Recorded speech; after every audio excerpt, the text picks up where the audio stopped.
Welcome everyone to another module at ITC 737NG.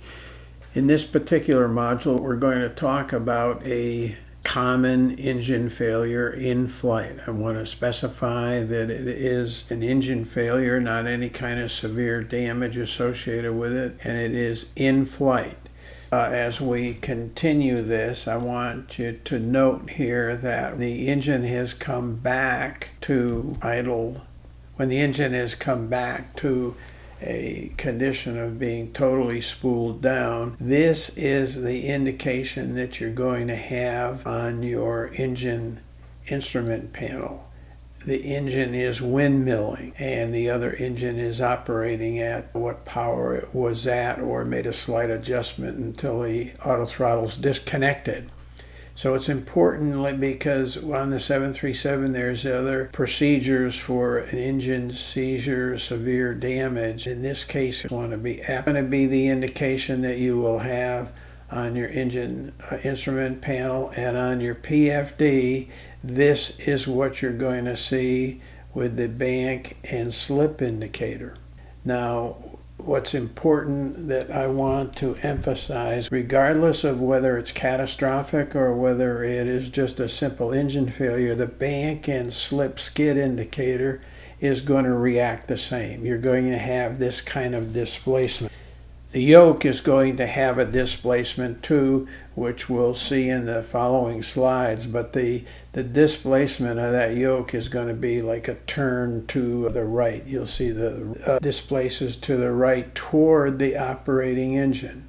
So that is going to be the typical indication that you will have with an engine failure, whether it's a simple failure or it is a catastrophic, is not reliable for use in coordinated flight control conditions. It's going to be unreliable. This roll cue, especially on approaches, is very sensitive, and if you have any kind of rudder inputs, the roll cue is going to get confused and is not going to give you reliable information. We'll cover some of those really important details when I get into a module on single engine approach with a failed engine. But I want you to be of the mindset at this point that that roll cue is not as reliable in this engine failure condition until you get the airplane trimmed up. So anyway, here's another depiction with this, that with the thrust on the good engine, it's actually kind of a greater thrust is going to take you toward the left, and that's what's going to give you these indications where you have the slip indicator, skid slip indicator, displaced to the right, and this is what the control column will look like. It'll look like it's in a slight right bank. So what you're always going to do, the basic principle, is step on the skid indicator, or sometimes in our world it's called the cheese, but you're going to apply right rudder, and by stepping on here, depending on the operating engine thrust, the autopilot may remain engaged. In this case here, at this speed, which we see here, and this thrust, chances are the autopilot will remain engaged, but in many cases it's going to disengage.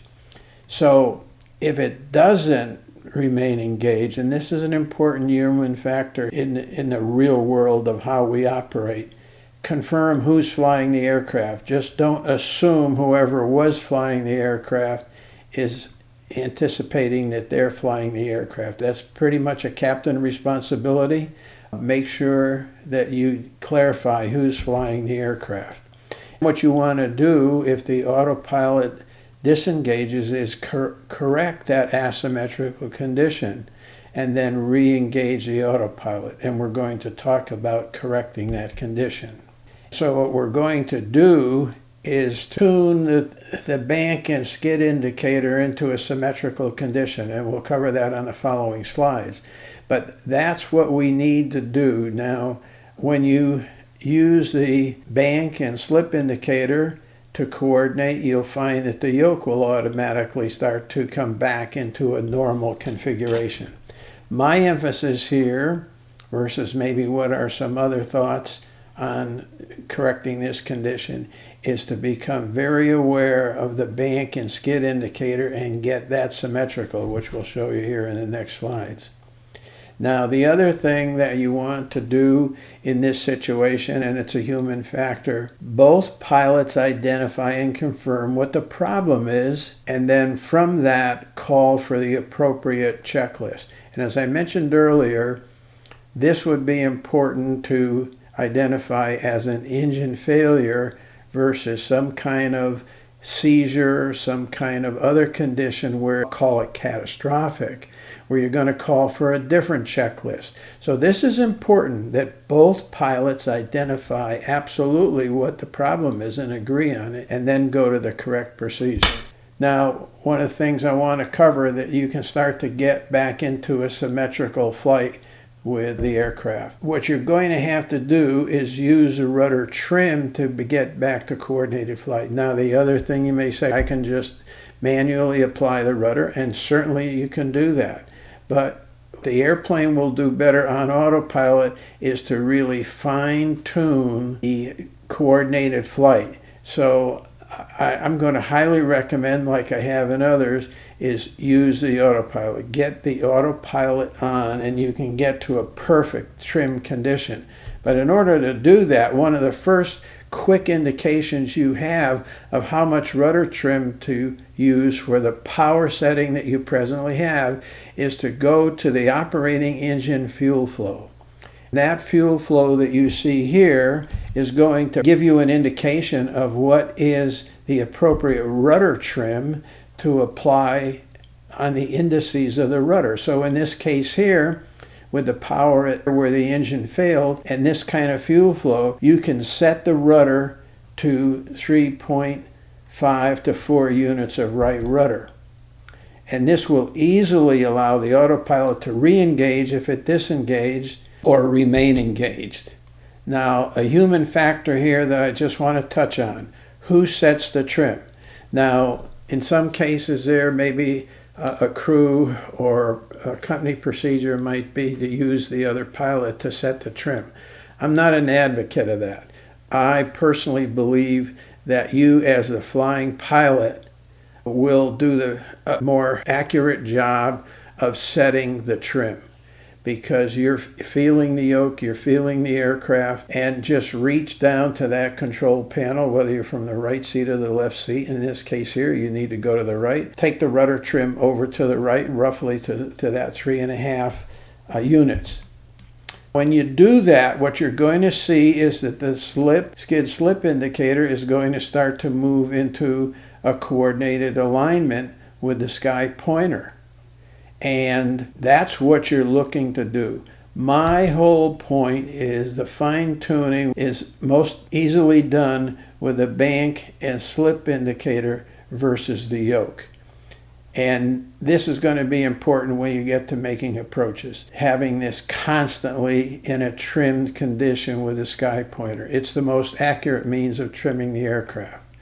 You know, after some of my landings and some of your landings, you know, these aircraft probably have dings and bends in them. This is the most accurate indication that you're going to have with the aircraft being in coordinated flight. Now, here's what's important. That's my foot, gang, as you know. Any movement of a thrust lever on that operating engine, you're going to have to readjust the rudder trim to a symmetrical bank slip indicator alignment. This is most important. And one of the things you want to really do when you are flying single engine or the autopilot's flying, any adjustment to the thrust lever, you want to have a good fixation. I won't call it a fixation, but a priority of scan here, because it may be just slightly out of alignment. You get it back into as fine an alignment that you can. What's important is to recognize that if I do anything with a thrust change or just a minor adjustment, I don't care if it's 2% or it's almost imperceptible, I'll tell you the aircraft is going to notice that and you'll have an indication here. Now, another thing that's important to understand is give the aircraft time. You make a power adjustment, give the aircraft time to sense what the new power setting is and the skid condition may be, or slip condition, and with the yoke. So just let it stabilize. I'd say maybe somewhere between 2 and 5 seconds. Let it stabilize and then trim it into a coordinated condition. And as I mentioned earlier, one of the things that's really important about why you want to really monitor this or use it as part of your cross-check and scan with everything else you're doing is having the roll cue give you accurate information on an approach. All right, gang, that's the end of this engine failure in flight. But coming up next, I'm going to talk about an engine failure at V1VR during minimum takeoff visibilities. That is a lot different than what you make a takeoff with visibilities that are unlimited or good visual visibilities. It's very different, and these techniques and awareness is going to be important for getting the aircraft off the ground safely. We'll talk about that in detail. And then we're going to talk about approach and landing single engine with minimum visibilities. Very important. There's a lot of different techniques and thoughts here when it comes to human factors as well as operating the aircraft that I want to be able to give you. I just want you to be left with this, that in those conditions which you're going to deal with in training, the flight characters are a lot different. The human factors come into bearing in a lot more complex way. Now, another thing that I have down here, and you can kind of jury rig to get to it if you wish, there's an excellent video on returning the aircraft to trim by a gentleman from one of YouTube available to you. It's one of the best I've seen. My particular program, I can't get the simulator presentation to react accurate with the turn and slip indicator and the indications that you'd have on the yoke. This is excellent for that, and he does a good job of explaining how to use the yoke to return. He doesn't emphasize too much the bank and slip indicator, and that's what I want you to get out of this. I want that to be your primary objective, to get bank slip indicator as the fine-tuning instrument with the autopilot on. Fly this condition, gang, with the autopilot on. It opens up your awareness to all the other things you got to deal with in this situation, and I promise you that's going to be a lot easier to deal with these conditions when you get the aircraft on autopilot. And if it disengages, you have good cues here about how to get it back engaged. Anyway, I hope this is helpful, and we'll look forward to some of these following lessons, which are going to have more detail and some good information about being able to handle safely this condition on takeoff, as well as being able to land safely as well. Thanks for your attention.